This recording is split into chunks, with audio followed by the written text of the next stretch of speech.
Bismillahirrahmanirrahim. Alhamdulillahilladzi khalaqal mauta wal hayata liyabluwakum ayyukum ahsanu amala wa huwal azizul ghafur. Asyhadu an la ilaha illallah wa asyhadu anna Muhammadan abduhu wa rasuluh. Wa nusalli wa nusallim ala sayyidina Muhammadin wa ala alihi wa sahbihi ajma'in. Radayna billahi rabba wa bil islami dina wa bi Muhammadin nabiyya wa rasulah. Tuan-tuan puan-puan muslimin muslimat yang dirahmati Allah sekalian, Assalamualaikum warahmatullahi wabarakatuh. InsyaAllah tuan-tuan dan puan-puan, malam ni kita menyambung kuliah kitab Qisasul Anbiya karangan Al-Imam Ibn Kathir. Masuk bab yang baru, perdebatan antara Ibrahim AS dengan Raja Babylon, yakni Namrud bin Kan'an. Namrud bin Kan'an ini dia ada dua, dia punya sanad keturunan dia. Satu jalur dibawa oleh Al-Imam Ibn Kathir yang mengatakan Namrud bin Kan'an ini dia keturunan Sam bin Nuh, dan Namrud bin Kan'an bin Kush bin Sam bin Nuh. Tapi satu lagi jalur riwayat mengatakan tak, dia bukan keturunan Sam, sebab kalau keturunan Sam ni dia akan pecah kepada Semitik, Arab ataupun Yahudi. Satu lagi jalur mengatakan dia bukan keturunan Sam tapi keturunan Ham. Jalur ini dibawa oleh Al-Imam Ibn Athir dan Imam Tabarani juga. Itu berbeza sikit-sikit, tak ada masalah lah. Tetapi mereka setuju Namrud bin Kan'an bin Kush. Cuma Sam dengan Ham tu ada perbezaan. Tak apalah. Kita mulakan dengan firman Allah Subhanahu Wa Taala. Allah Subhanahu Wa Taala berfirman, A'udzu billahi minasyaitonir rajim. Alam tara ilal ladzi hajja Ibrahim fi rabbih an atahu Allahu mulka. Idz qala Ibrahim rabbiyal ladzi yuhyi wa yumiit. Qala ana uhyi wa umiit. Qala Ibrahim fa inna Allaha ya'ti bisyamsi minal masyriq fa'ti biha minal maghrib. Fabuhital ladzi kafar wallahu la yahdil qaumaz zalimin. Surah Baqarah ayat 258. Yang bermaksud, apakah kamu tidak memerhatikan orang yang mendebat Ibrahim tentang Tuhannya, yakni Allah, kerana Allah telah memberikan kepada orang itu pemerintahan ataupun kekuasaan. Ketika Ibrahim mengatakan Tuhanku ialah yang menghidupkan dan mematikan, orang itu berkata, saya boleh menghidupkan dan mematikan. Ibrahim berkata, sesungguhnya Tuhanku Allah menerbitkan matahari daripada timur, maka terbitkanlah ia daripada barat. Lalu hairan terdiamlah orang kafir itu, dan Allah tidak memberi petunjuk kepada orang-orang yang zalim. Allah menceritakan perdebatan antara Ibrahim AS dengan seorang raja yang sangat sombong lagi kafir yang mengaku dirinya sebagai Tuhan. Dengan tegas Ibrahim menyalahkan alasan raja sombong tersebut. Baik, sekaligus menjelaskan kebodohan dan kepandirannya. Dan dalam tafsir ulama setuju, para mufassirin mengatakan alam tara ilal ladzi hajja Ibrahim ni hajja, siapa yang menghujahkan Nabi Ibrahim tentang Allah ni, setuju mengatakan orang itu ialah Namrud. Sepakat mengatakan Namrud. Dan tuan-tuan, menariknya teknik dakwah Nabi Ibrahim tu menarik. Sebab mula-mula Nabi Ibrahim kata, Allah Tuhan aku, Rabbiyal ladzi, Allah Tuhanku ini yuhyi wa yumiit. Tuhanku Allah lah yang menghidupkan dan mematikan. Kenapa Nabi Ibrahim pilih hidupkan dan matikan? Sebab kita ni bermula daripada tak ada apa, Allah hidupkan dan matikan. Kemudian Raja Namrud kata, aku pun boleh hidupkan dan matikan. Kan? Tuan-tuan tahu cerita ni. Dalam tafsir, Namrud panggil dua orang tahanan dia yang nak dihukum bunuh dah, yang nak dihukum mati dah. Seorang dia bebaskan, jadilah hidup. Seorang lagi dia pancung ataupun dia bunuh mati. Maka dia kata, tengok, aku hidupkan dan aku matikan. Bila Nabi Ibrahim tengok lagu tu, dia kata, bodoh rupanya kawan ni. Tapi adakah Namrud bodoh? Dia tak bodoh. Namrud kalau bodoh, dia tak boleh jadi antara salah satu pada raja-raja dunia. Mujahid, Al-Imam Mujahid, tokoh dalam hadis dan juga sirah, mengatakan dalam dunia dia ada 4 orang raja yang besar sekali. 2 of them was Muslim and another 2 was non-Muslim. Were non-Muslim. 2 itu Islam dan 2 lagi bukan Islam. Yang Islam itu ialah Nabi Sulaiman dan Raja Zulkarnain. Yang bukan Islam itu ialah Namrud dan juga Nebukadnezar. Nah, 4 orang. Maka Namrud bukan kecil-kecil anak. Cerdik pun cerdik dia, pandai matematik, fizik pun dia pandai, dia architecture pun dia pandai. Tetapi kenapa dalam bab ni dia bodoh? Itu yang Allah sambung dalam ayat yang lah tadi tu, wallahu la yahdi qaumaz zalimin. Allah tak bagi hidayah kepada kaum yang zalim, kepada orang yang zalim. Nampak cerdik lagu mana pun, kadang-kadang benda yang simple dia tak boleh fikir. Nampak dia pandai dah menghujah itu, menghujah ini, bercakap dalil itu dan dalil ini. Tetapi kadang-kadang satu dua benda yang kita kata, ni depan mata ni, benda ni tak betul ni, takkan dia tak boleh fikir. Allah boleh buat. Kadang-kadang bila hati dah tertutup dan terkunci, dia tak boleh fikir dah benda tu, meskipun dia orang pandai. No? Jadi tuan-tuan, Namrud kata, aku pun boleh buat. Tuhan aku, ini aku bagi hidup seorang, bagi mati seorang. Kaedah Nabi Ibrahim berinteraksi dengan orang yang macam ni menarik. Sebab apa? Nabi Ibrahim tengok, kalau lagu ni punya hujah dia jawab ni macam hujah kat parlimen saja ni, maka Nabi Ibrahim bagi buah, orang tua-tua dulu kita apa? Paku buah keras. Tak apa, kalau nak ambil lagu tu, baik. Nabi Ibrahim kata, la ni Allah, Tuhan aku bawa naik matahari daripada timur. Ya, hang bawa naik daripada barat. Cepat. Bagi berbeza tu. Apa maka fabuhital ladzi kafar. Dia terdiam bodoh si kafir itu, kata Allah.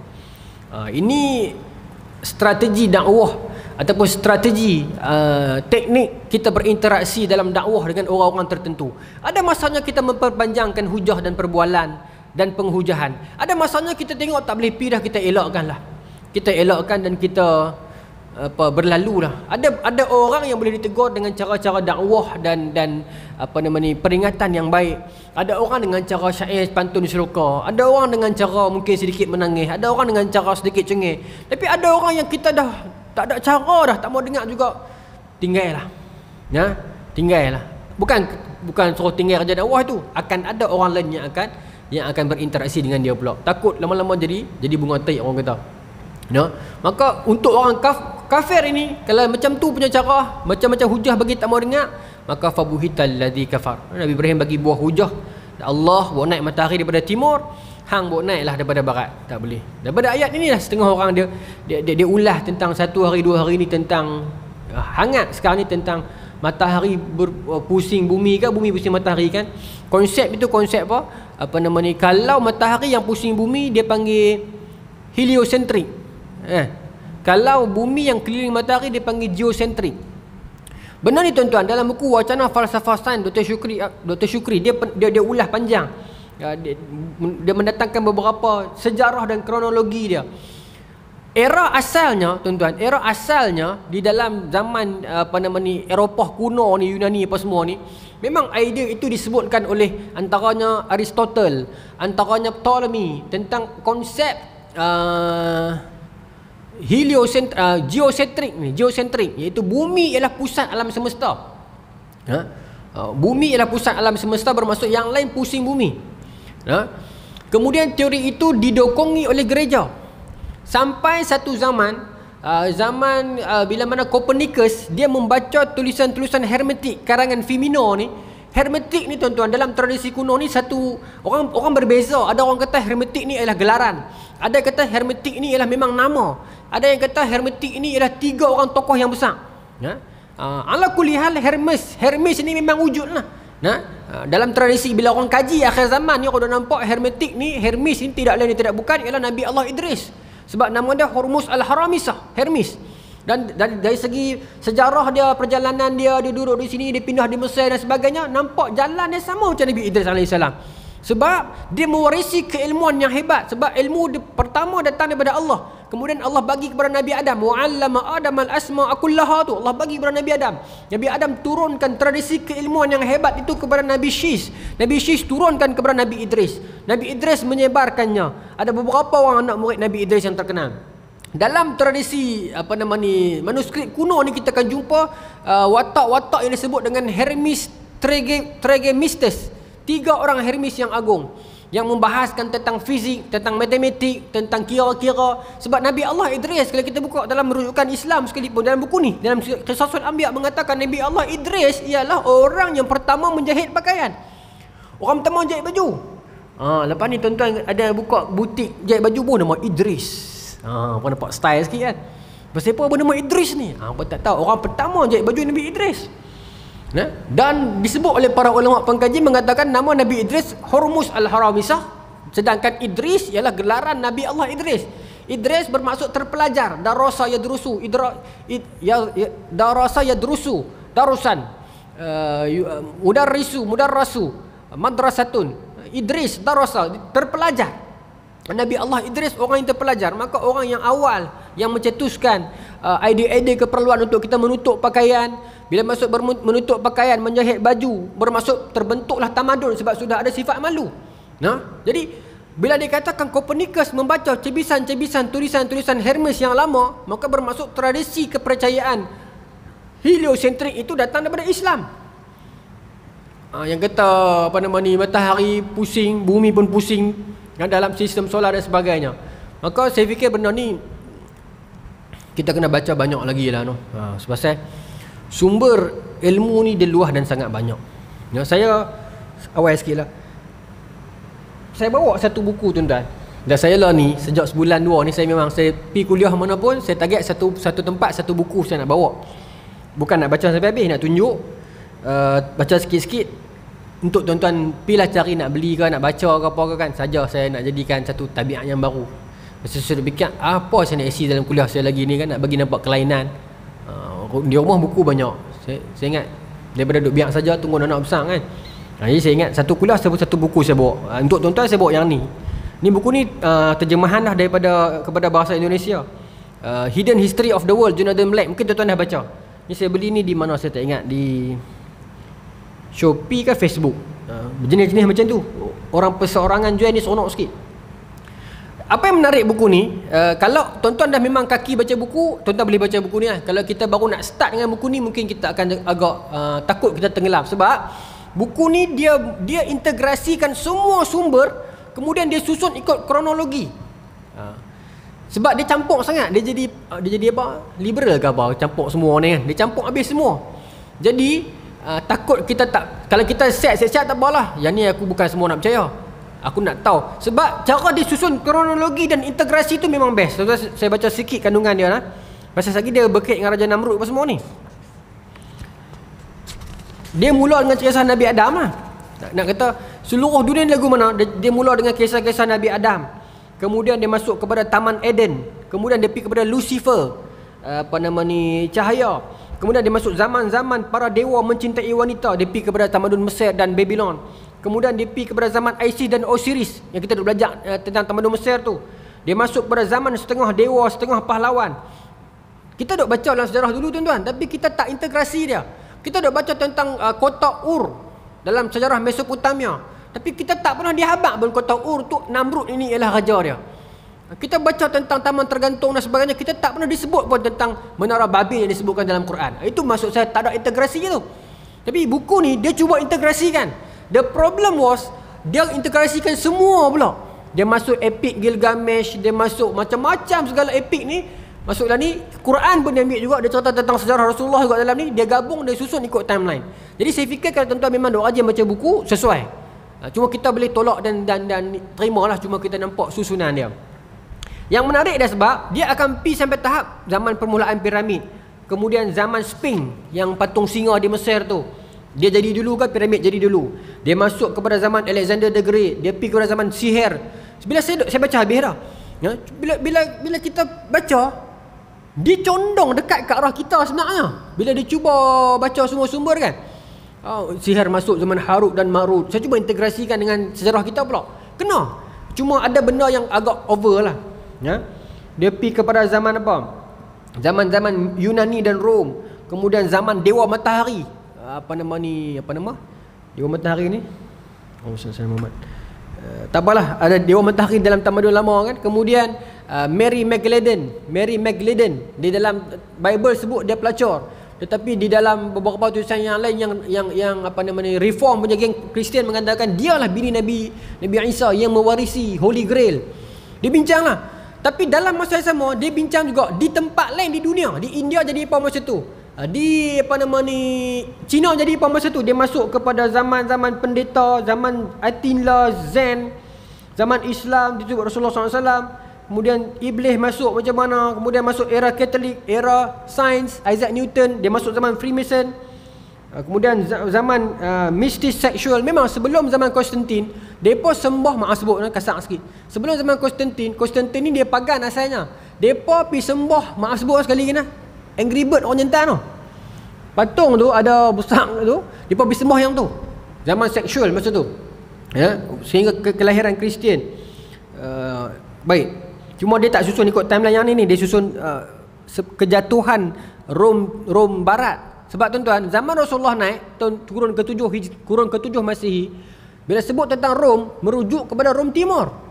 Rom Barat mana ada apa dah masa tu? Dah binasa dah. Baik. Kemudian dia pergi sampailah krisis tambahan, Antichrist itu Dajjal dan sebagainya. Tapi menarik lah. Saja saya tunjuk, ni ada video, tuan-tuan boleh tengok balik. Sejarah dunia yang disembunyikan Jonathan Black. Ataupun tuan-tuan nak beli orang putih terus BBU ada. The Hidden History of the World. BBU murah sikit, RM6 boleh dapat lah. Yang ni mahal sikit. No? Saja saya kongsi dengan tuan-tuan cepat-cepat. Book review orang kata apa? Dalam kuliah kita buat book review sikit. Baik, saya pergi terus. Maka tuan-tuan, dalam ni dia cerita pasal Namrud juga ni. Main benda-benda mana. Kemudian dia cerita tentang satu figure. Allahu Akbar. Nama ni susah sebut. Milky takut jadi mencarut lagi. Sana. Duk hafal dah di rumah tu nama dia tu. Melchizedek. Melchizedek ni tokoh Islam yang pernah sebut nama dia seorang yang terkenal lah, iaitu almarhum Syekh Ahmad Didat. Dia pernah sebut dan dia pernah cabar seluruh orang Kristian dalam dewan. Dia kata siapa kenal? Siapa pun tak kenal. Dia kata ni dalam Bible hangpa, bukan dalam Quran kami. Tapi hangpa tak kenal. Melchizedek disebutkan dalam Bible satu orang raja yang tidak ada mak ayah. Dalam Bible lah kata, bukan kita kata. Tetapi dia meraihkan Nabi Ibrahim. Ni kita nak cerita ni. Selepas Nabi Ibrahim bertempur dengan Raja Namrud, dan dia pergi ke Mesir. Lepas tu di Mesir itulah Raja Melchizedek ini yang disebutkan dalam Bible yang tidak ada mak ayah, tidak ada awal, tidak ada akhir. Tapi dalam tradisi sekarang ni orang kaji balik, Melchizedek ni dia Raja Salam, bermaksud Raja Jerusalem, tetapi merintah sampai ke Mesir. Dia kagum dengan Nabi Allah Ibrahim, kemudian dia bagi segala-galanya hadiah. Bila kita tengok Qisasul Anbiya, kita akan pergi yang ni lepas raya sebab ni. Nabi Ibrahim keluar daripada Mesir, memang dia kaya. Nabi Ibrahim ada banyak harta dan dihadiahkan Hajar. Yang dihadiahkan Hajar itu bukan kepada Nabi Ibrahim, kepada Siti Sarah. Dan dia ada tentera kecil. Sebab nanti kita akan baca dalam kitab Qisasul Anbiya ini, Nabi Lut dapat surat posting pergi kota Sadum. Dalam perjalanan tu lah, sebab Nabi Lut memang ikut Nabi Ibrahim. Maka Nabi Lut kena pergi kota Sadum. Masa mula-mula sampai tu, Nabi Lut kena pau. Sebut dalam ni, dia tak kata pau lah. Kena apa? Bahasa pau ni apa dia? Kita dah sebut bahasa-bahasa mudah sampai lupa bahasa betul tu. Kena pau ni kena apa? Peras ugut kan? Peras ugut pun tak betul ke? Kena pau tu, kena faham lah no? Maka Nabi Ibrahim dapat tahu, Nabi Ibrahim turun tentera dia pergi. Itu antara dalil mengatakan Nabi Ibrahim kaya selepas berkeluar dari Mesir. Tapi persoalannya, Melchizedek ni adakah dia raja yang menggoda Siti Sarah yang dalam Quran tu? Yang tu yang seronok kita mengaji integrasi ni. Kita nak bongkar. Tapi dia dalam Bible dia sebut over lah.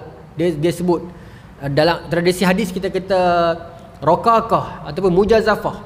Dia over. Dia kata Melchizedek ni baik, tidak ada ayah, tidak ada mak, tidak ada awal, tidak ada akhir. Tak boleh lah macam tu. Tak boleh. Tapi sosok Melchizedek ni siapa?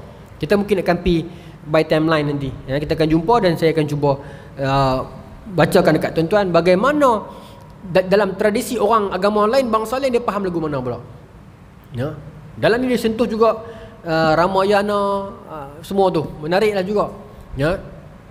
Gilgamesh tu pun best. Kita bacalah banyak bahan bacaan baru kita terbuka. Baik.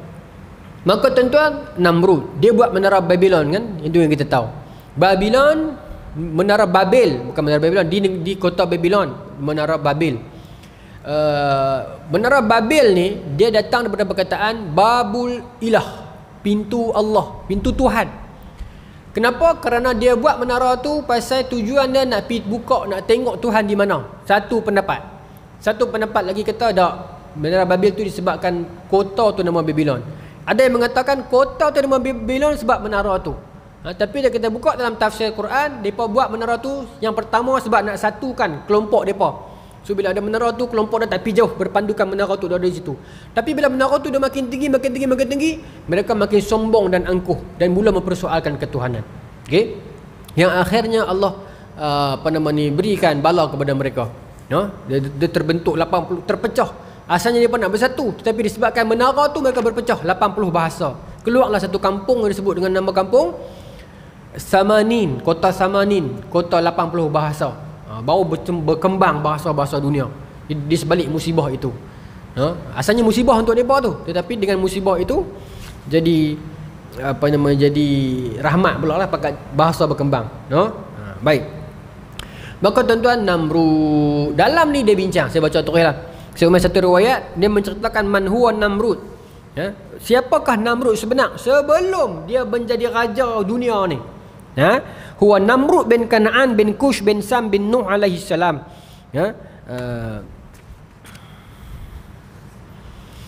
Baik. Dia ialah Namrud bin Sam bin Kan'an bin Kush bin Sam bin Nuh. Wa kana Namrud malikan jabbara mutakabbiran kafiran li ni'mah. Namrud itu seorang raja yang yang sombong, yang angkuh, yang kerah, yang kufur nikmat. Baik. Wa huwa awwala man wada'a taju ala ra'sihi. Dialah orang yang pertama yang meletakkan mahkota di kepala dia. Orang raja pertama yang pakai mahkota Namrud. Wa awwalu man ta'allama sihra, dan orang yang pertama yang belajar sihir. Di sini dia berselisih lah antara zaman dia dengan zaman Harut dan Marut tu. Adakah zaman yang sama ataupun bukan? Tetapi tempat yang sama. Allah sebut dalam Quran kan, unzila bibabila Harut wa Marut, Allah turunkan dekat negeri Babil Harut dan Marut itu kan. Baik. Dan dia adalah salah seorang bana ahada ajaiba dunya sab'a, salah seorang yang mencipta salah satu daripada 7 ke benda ajaib dunia, iaitu menara Babil. Baik. Kaifa kana qabla ayusbaha mulka, bagaimana Namrud ini sebelum dia ini ada kelebihan kerajaan? Bagaimana dia ini sebelum dia ada kerajaan? Siapa dia? Apakah dia? Namrud ini dapat saya bagi tuan-tuan faham secara mudah ni, dia macam Donald Trump. Sebab sebelum dia jadi raja, dia dah kaya dah. Dia dah kaya dah. Dan dia ada angan-angan nak jadi raja dah.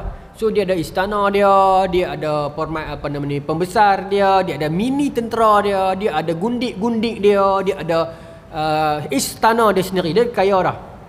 Okay. Cuma dia tak buat lah gambar The Apprentice tu, ingat tak? Donald Trump sebelum dia jadi presiden kan gambar The Apprentice ke? TV3 dulu. Saya rajin tengok kak. Sonok gambar tu. Minat juga kat dia masa tu. You are fired kan, tu tagline dia tu. Macam saya seorang kan tengok ni, tuan tak layan pun. Tuan tengok The Apprentice. Saya sekolah rendah pun. Bismillahirrahmanirrahim.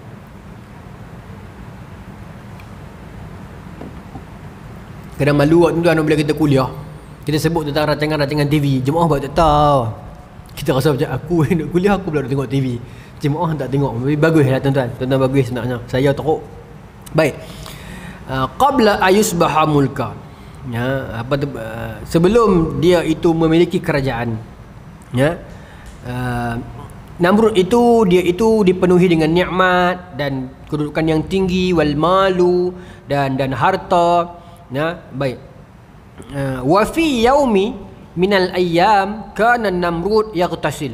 Dia nak main cerita ni. Bagaimana permulaan cerita yang Namrud bila jadi macam mana kita duk cerita raja agung dunia ni. Sebelumnya dia kaya dah. Dia ada, macam saya kata tadi, ada kedudukan, ada istana, ada tentera kecil, ada gundik-gundik dia.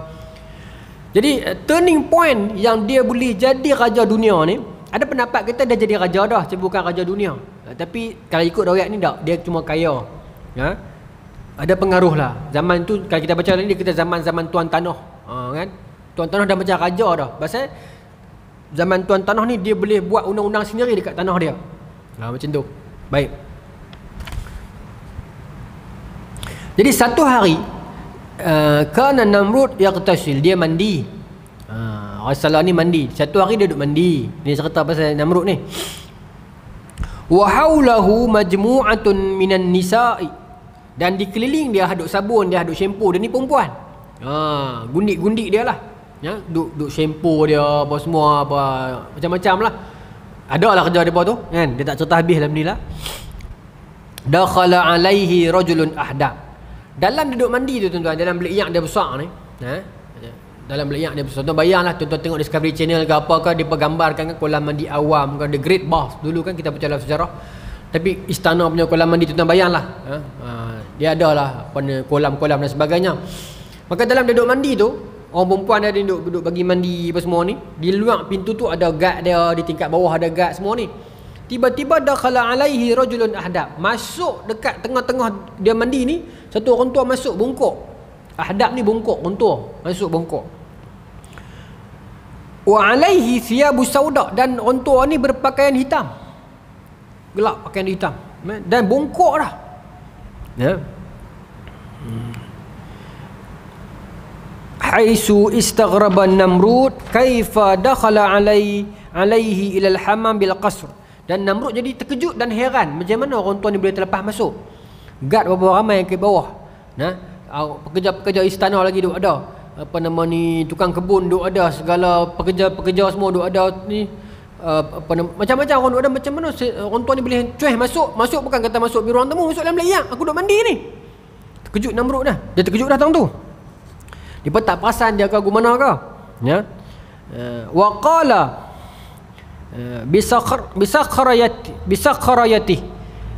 bisakharayati. Sakhara ni merendahkan, kan, ataupun apa nama ni, rendahkanlah ataupun tundukkan. Okey, macam kita ada baca doa naik kenderaan kan, subhanallazi sakhara lana hadza. Ya Allah, tundukkanlah untukku ini kenderaanku ini. Pegang steering saat ni, ya Allah tundukkanlah aku yang ni, benda ni tundukkan untuk aku, so aku boleh kontrol dia. Dia tak jadilah overshoot ke apa tak, insya-Allah lah, yakin kita doa ni kan, Allah tundukkan kepada kita benda ni. Jadi orang tua ni kata kepada Namrud tengah duduk mandi tu, dalam keadaan nak memperendahkan dia. Tapi seterjemah bahasa moden ni bukan memperendah, sinis, memperkecil, nada dengan nak memperkecil, dan dengan nada nak mempelekeh, ataupun dengan nada bahasa lagi muda ni, menganjing. Ya. Sebab apa dia kata lagu ni? A anta man sawfa tahkumul ard wa man 'alaiha. Orang tua ni kata kepada Namrud tengah duk mandi tu, oh ni lah hang ni hak yang satu hari nanti akan merintah dunia ni. Dalam satu riwayat yang lain dia kata, saya bisa dengar orang tua ni kata tu kat dia, satu hari nanti hang akan perintah dunia. Tapi riwayat ini bercanggah sebab Namrud marah. Jadi yang saya bawa ni dia lebih tepat sebab disebut dalam awal riwayat, dia kata dengan tujuan nak menganjing, kemudian dia kata hang ni ke yang nanti akan merintah dunia. So ayat tu memang Namrud jadi marah sebab dia memang nak merintah dunia. Kalau dia tak perintah dunia, orang tak marah kan? Dia tak marah. Kalau tuan-tuan dia nak jadi Perdana Menteri, lepas tu orang nak pali dia Perdana Menteri, Perdana Menteri, dia sakit hati tuan. Jangan main je kata aku tu. Lagu tu lah orang lain pun siapa apa lagu tu lah. Kalau benda yang kita nak tak dapat, betul orang nak main kata kat kita lagu tu, kita tak anggap doa, kita anggap ni korang ajar. Namrud dia anggap macam tu.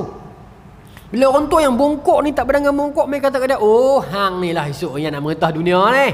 Kata lagu tu. Mungkin orang tua dia orang Penang kot, pandai nak peli orang ni. Ni lah kita nak merintah dunia esok ni. Mana-mana main ni. Macam tu lah orang tua tu kata tu kan. Dia saya tambah lah. Tapi dia kata ni lah kita nak merintah dunia ni. Ya. Maka ghadaban Namrud ghadban syadida. Ni jadi dalil. Sebab kalau orang tua tu kata sekadar kata awak akan perintah dunia, dia tak marah. Tapi dia kata, oh ni lah hang nak merintah dunia ni. Dia kata lagu tu sebab dia kata anta, adakah hang ni kan nak merintah dunia ni? Maka ghadaban Namrud ghadban syadida. Namrud jadi marah dengan kemarahan yang bersangatan. Tu terjemahan dia. Jadi memang maksudnya dia pali sungguh, dia menganjing sungguh. Wa amara junudu biqatlihi. Maka dia panggil tentera ya, tentera kecil dia ni masuk, pegawai ni masuk, bunuh orang tua tu depan mata dia. Bunuh. Nak main kata aku lebih kurang, dia bunuh tu orang tua tu. Tak cukup dengan tu tuan-tuan. Tuan-tuan nak kenal Namrud ni macam mana? Ni apa, kakak-kakak di belakang nak tahu Namrud ni lagu mana? Tak cukup dengan dia bunuh orang tua tu.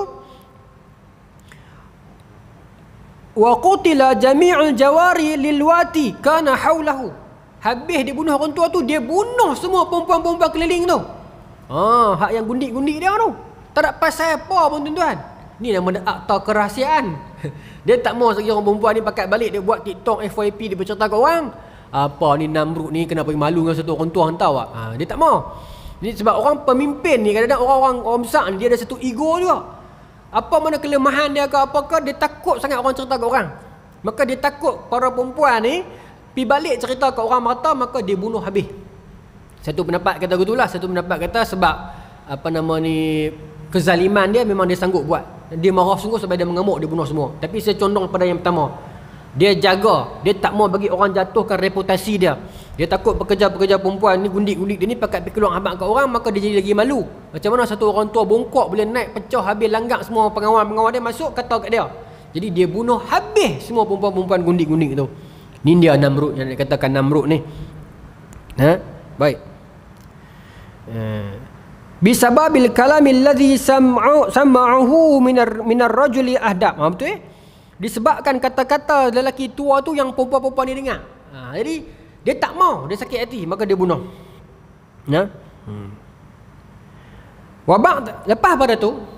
Lepas pada dia bunuh semua ni, penuh darah belayang apa, dia panggil semua cleaner mai cuci apa, dia pun dah tak ada mood dah.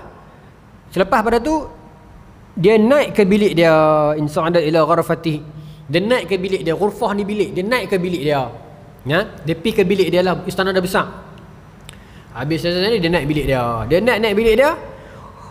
Dia masuk saja bilik dia, wajada rajulun nafsahu alladhi qad qutil. Dia masuk, dia tengok orang tua yang tadi bongkok yang dia bunuh tu duk tunggu atas keti dah. Renyih dia. Tak renyih dia saya tambah. Orang tua yang dia bunuh tu duk atas keti dia dah. Saya kena sebut duk atas keti pun bukan.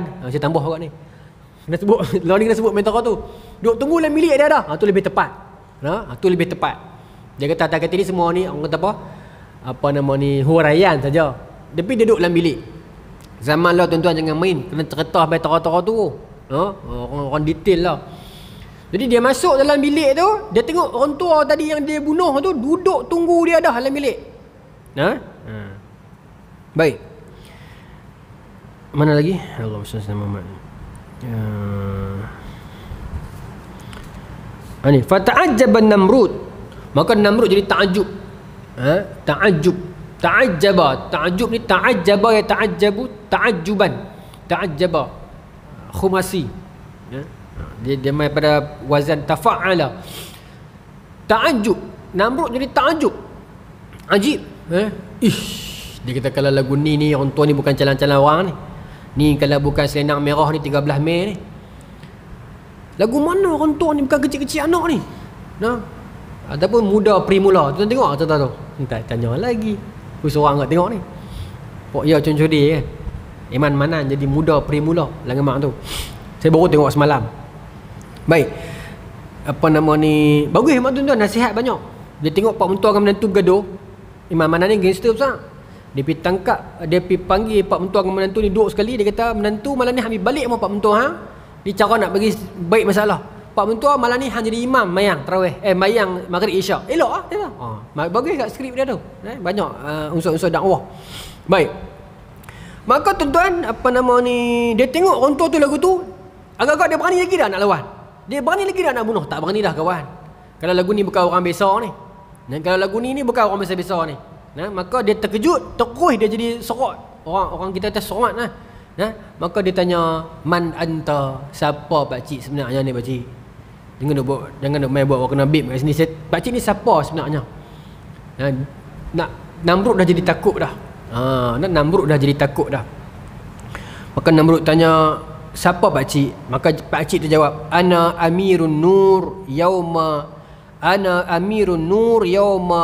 khuliqan nur.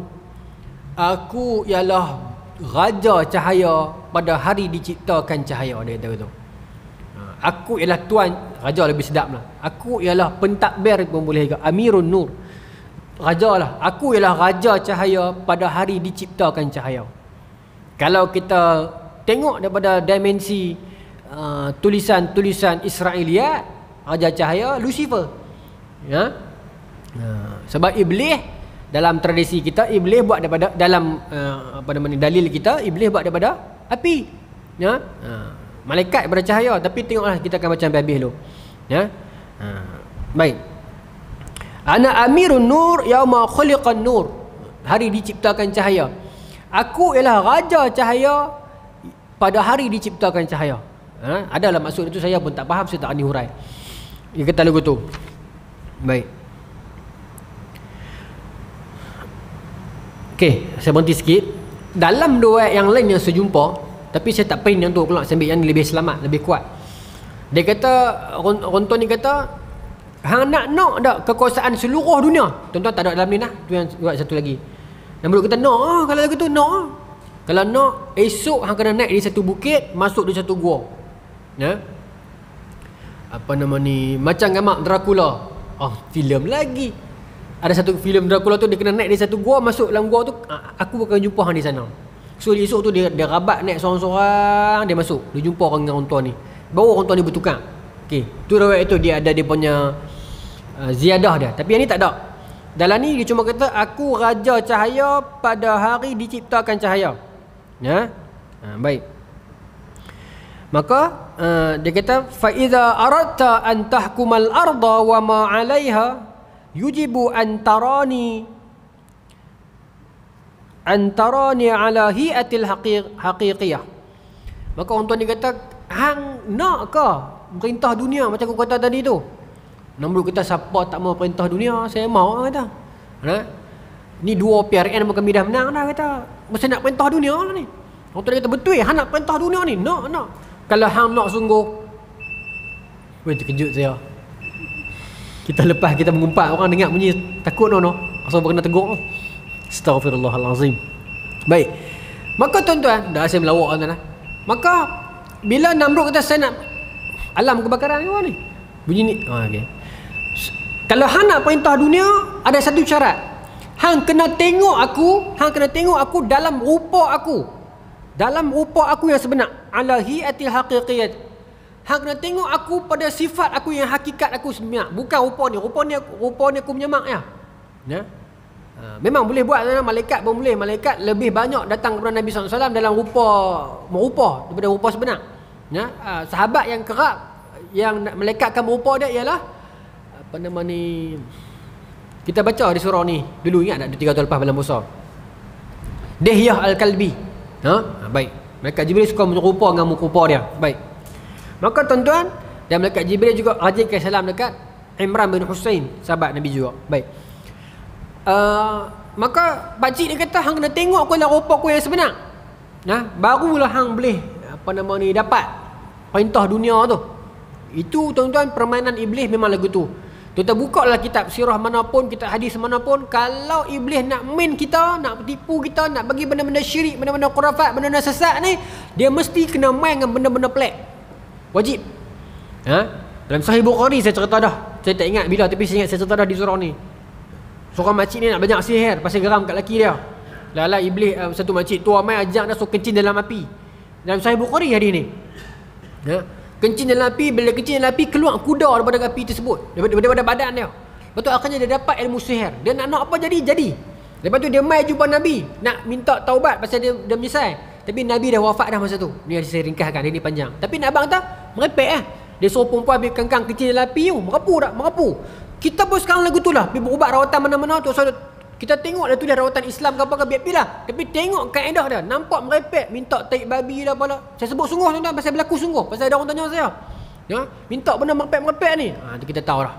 Pasal dia akan sentiasa menjadikan kita ni bodoh. Baik. Maka orang tuan dia kata, hang kena tengok aku dalam rupa aku yang sebenar. Maka Namrud kata setuju. Boleh. Dia tak suruh makan muntah. Cakap kata badang pun merepek kat tu. Nampak dia suruh makan muntah. Dia nak bagi kita nampak bodoh. Dia nak bagi kita jadi bodoh. Dia nak buktikan dekat Allah yang aku boleh tundukkan umat Nabi, anak cucu Adam ni. Okey, baik. Fatajassada bi surrati haqiqah. Maka dia pun bertukar jasad dia jadi rupa dia yang sebenar. Boleh tuan saya habis sikit. Dia bertukar jasad dia jadi rupa dia yang sebenar. Fakana syi'ru yaksu jasadi. Rambut dia panjang daripada kepala sampai kaki. Rambut dia tutup seluruh jasad dia. Rambut dia panjang. No, pasal tu orang buat punca nak rambut panjang kot, no. Mungkin punca daripada riwayat ni. Panjang rambut dia sampai tutup habis semua kemaluan badan dia semua. Okey.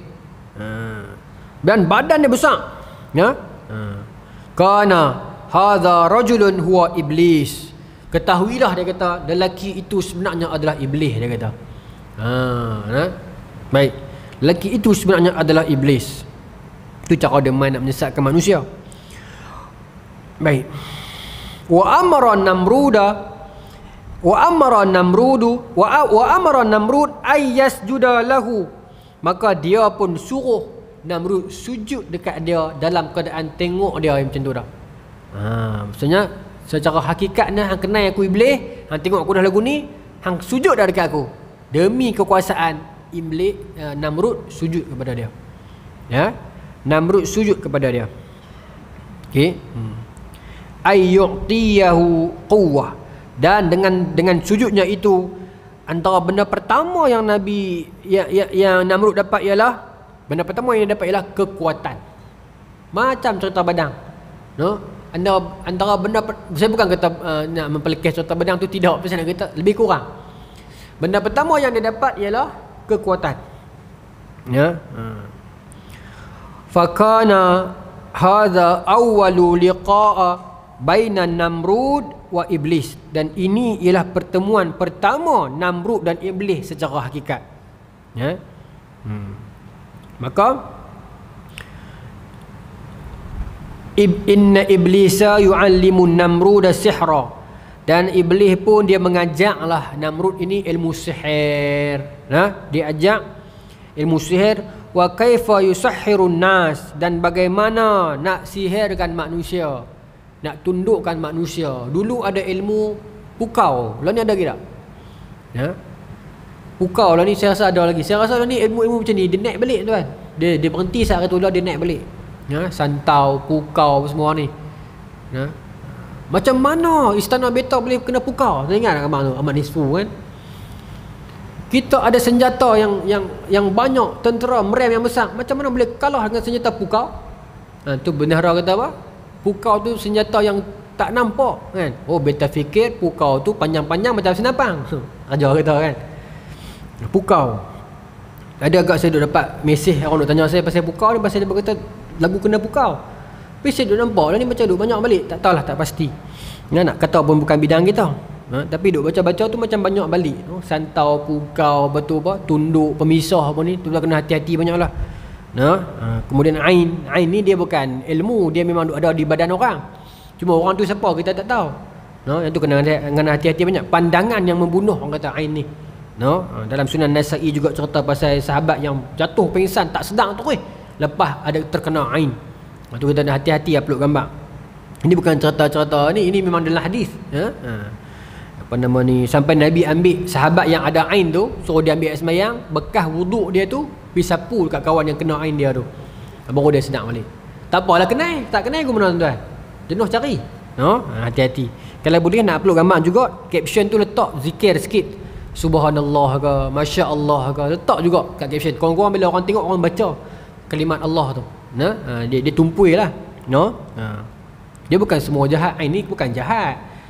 Yalah, ada cerita jahat-jahat, dia cerita dia pandangan orang yang ada benda tu. Dalam hadis ni. Apa nama ni, kadang-kadang dia tengok, dia takjub, tapi dia ada benda tu, nak abang tak tahu benda apa tu. Kena. Kalau tuan-tuan baca dalam kisah, dalam Bidayah wa Nihayah, ada juga kisah Hajjaj bin Yusuf As-Saqafi, dia jumpa dengan satu orang tua, dia pergi mengemuk kat satu kampung zaman dia. Hajjaj bin Yusuf As-Saqafi ni Bani Umayyah. Satu orang tua ni tutup lilit mata dengan kain. Maka bagi Hajjaj yang jadi gubernur masa ni, dia rasa orang tua ni kurang ajar, pasal tak hormat dia, tak mau tengok dia. Maka dia kata kat orang tua ni, sebelum saya tikam pakcik, sebelum saya pancung pakcik, wahai orang tua, sebelum aku bunuh hang buka mata. Sebab hang ingat aku hina sangat, tak mau tengok aku. Maka orang tua ni kata, saya bukan tak mau tengok Datuk, saya ada ain. Maka Hajjaj kata, kalau macam tu tak apa Datuk, jangan buka. Maksudnya dia pun tak berani. Macam Cyclops tu ain ni. Tapi ain Cyclops dia nampak kak, ni ain ni dia tak tahu siapa. Tak tahu siapa ada. Baik. Sampai sekarang masih ada tuan. Kita tak tahu siapa. Baik. Maka dia belajar sihir daripada iblis, kemudian dia belajar cara-cara nak menundukkan orang, Kemudian cara-cara wa yamlikul ard, dan bagaimana nak perintah dunia. Kemudian dia mengajakkan kepada Namrud fununus sihra, bab fan ni bab bahagian-bahagian sihir. Dan antara syarat seterusnya, amarahu ayyuqtala abahu, maka dia menyuruh Namrud orang tahu nak khatam lah sekali ilmu sihir ke muncak dia, kena bunuh Pak Hang. Maka dia bunuh tak? Dia bunuh. Kemudian dan ini sambung banyak lagi lah, yang dia pemerintah dunia dan sebagainya, sampai satu tahap dia bermimpi. Dia mimpi melihat bulan, kemudian hilang bulan tu.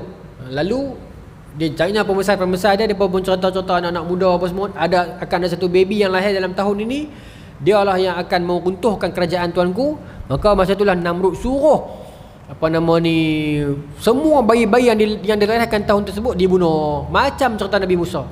Cuma saya tak cerita detail pasal dalam ni tak ada dalam Qisasul Anbiya. Tapi kalau tuan-tuan buka di internet, di YouTube, dia banyak sebut riwayat tersebut. Jadi saya tak berani cerita pasal sebab kita pakai yang ni, kitab ni rujukan kita. So kita stick to our syllabus lah.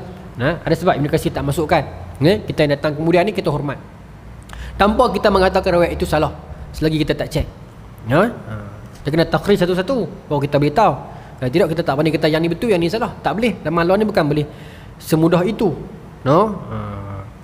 Hatta Imam Zahabi pun bila mana dia tengok kitab Ibn Qayyim, apa nama kitab tu, kitab Rijal Ibn Qayyim lah, bila dia beri nukat tau tuan. Nukat ni pengkritik. Dia boleh ambil semua nama perawi ni diperkritik. Maka Imam Zahabi ni bila dia baca balik kitab Ibn Qayyim, dia kata kitab ni aib, dia kata. Pasal Ibn Qayyim, kalau satu orang perawi tu ada ada jarah, ada kecacatan, ada benda yang negatif, dia list negatif semua. Padahal orang yang ada negatif tu dia ada positif dia. Dia kata sepatutnya dalam ilmu jarh wa ta'dil ni, orang tu macam mana pun hak kena list dulu. Apa yang dia baik ada 30. Jahat ataupun kekurangan kat mana ada 20. Tulis semua baru kita compare. Tak boleh, jangan kita benci, kita buh yang tak elok aja, kita lupakan kebaikan. Jangan sebab kita suka, kita list kebaikan saja, kita lupakan kejahatan. Kena adil. Tapi sama tuan-tuan, bidang apa pun kena adil. Sebab tu ada kaedah ulama yang disebut dengan tasahul. Depa ni longgar, linear. Ada ulama yang syadid, yang keras. Sebab tu tuan-tuan akan jumpa dalam Facebook, dalam internet, dalam YouTube, ustaz ni kata dah, ada ni daif ringan. Tak? Sagi ustaz ni main, dah ada ni memang daif teruk ni. Pasal rujukan depa tu. Nak salah depa pun tak boleh. Depa mungkin ustaz ni dia ikut penilaian Ibn Hibban, kata ringan sikit. Imam Suyuti ringan sikit. Imam Suyuti tak ada, dia ni okey sikit ya. Dia ni ada masalah sikit, tapi masalah dia ringan saja. Ustaz ni pula dia rujuk Ibn Qayyim, katakan. Dia rujuk siapa lagi yang keras sikit lah, yang bukan yang keras, yang syadid. Dan maka dia kata Imam Ahmad, katakan. Maka dia tahu tak ada ni memang teruk ni. Maka di situ berbezanya sebenarnya tuan. Itu saja. Yang nak jadi berbalah teruk pun tak patutlah. Pasal kita tak duduk zaman tu, kita tak tahu. Jadi kita berpandukan tulisan-tulisan ulama dulu.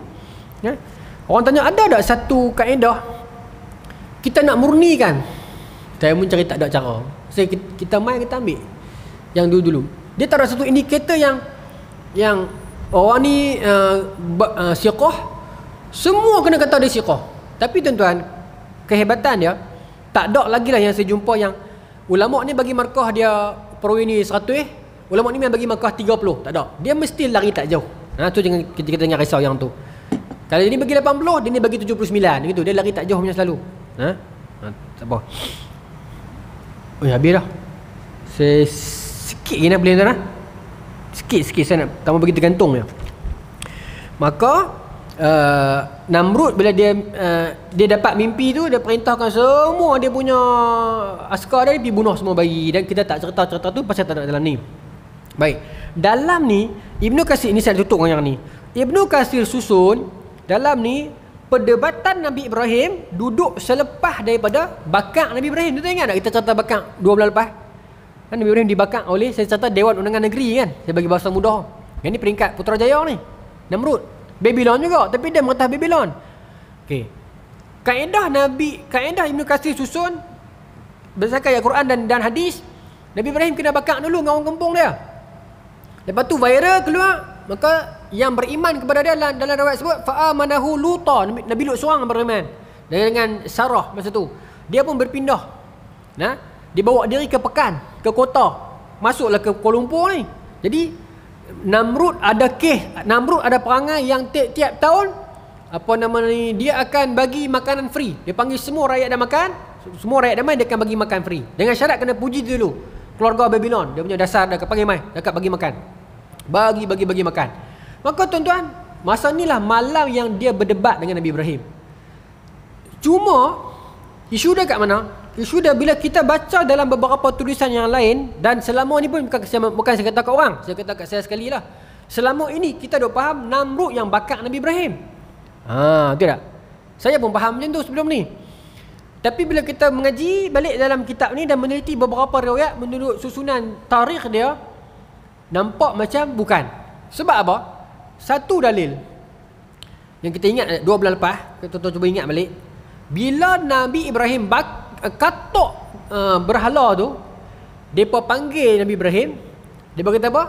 Ibrahim, a anta fa'alta, adakah kamu yang buat lihatina kan? Adakah kamu yang buat kepada Tuhan kami ini? Kan dalam Quran sebut. Namrud dia tak sembah berhala, dia nak orang sembah dia. Di situ nampak dia khilaf, nampak? Di situ dia berselisih.